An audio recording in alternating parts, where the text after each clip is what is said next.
I want to show you how I lay out my lesson sheets. When I set up a lesson, I'm typing up something I'm going to present. I'm going to show you how I lay the document out for that.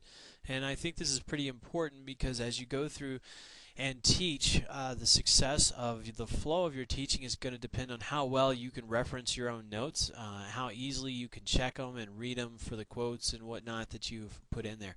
So I'm just going to show you the basic layout that I set up when I'm going to do a document. I'm going to take a standard Microsoft document and I'm going to show you how I modify it to best fit the way that I do things.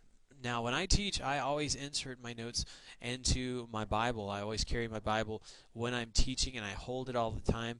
And so I've found that rather than have a document like you see here on the screen that's set up in an 8.5 by 11 manner, portrait size, letter format, and then trying to keep that in my Bible and fold it over and then open it up and read it sideways, it's just easier for me to set my lessons up sideways. And here's how I would do that. I'm working in Microsoft 2007. These same options are available to you if you're working in an earlier version. They'd just be in a different menu format. But what I'm going to do is I'm going to go in and set up the orientation of my document instead of portrait to landscape.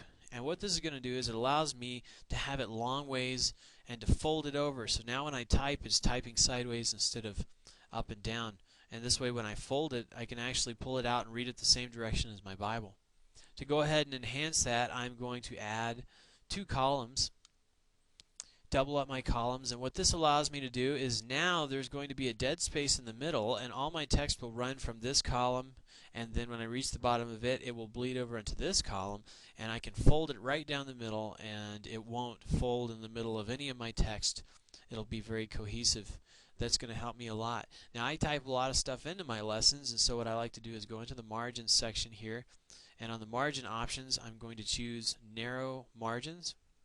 It's going to reduce it to a 1/2 inch margin all the way around, and this just allows me to insert a lot more text into my lesson plan. You want to pick a good font that's readable. You don't want to pick a crazy wild font to do your lesson in. You want it to be a standard, easily checked font. So you probably want like an Arial or a Times New Roman, sans serif, something like that that would be easily flowable, no special fonts. I'm going to bring up a lesson that I've already done. This lesson is laid out the way that I'm showing you on a document with the same dimensions and the same layout. So you can see how I did this. And so the 2 columns actually you just type and it's going to run over on that second column for you. It allows you a lot more space and a lot more flexibility. And just to show you, I'm going to select it and I'm going to copy what I have in this layout, and I'm going to go over here, have a new document, and I'm going to paste it in, and you're going to be able to see the difference.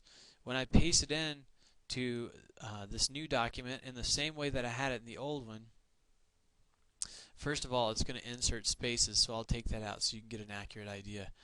Remove line spacing.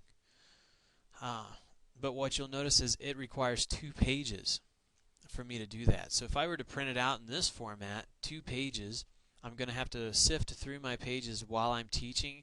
Not only that, but if I'm holding them upright in my Bible, and my Bible is not extremely large, they're going to be hanging out. They're going to be awkward to try to keep up with.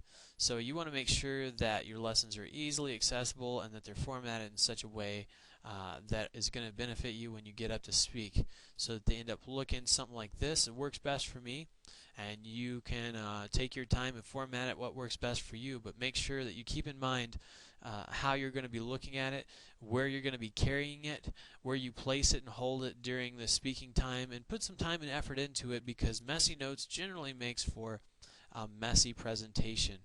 And that's my thought for you. I hope this helps out a little bit, and if you'd like to see why and how this document is laid out this way in the text and the colorations, you can check the tutorial on laying out your documents, and I encourage you to do that. Thanks.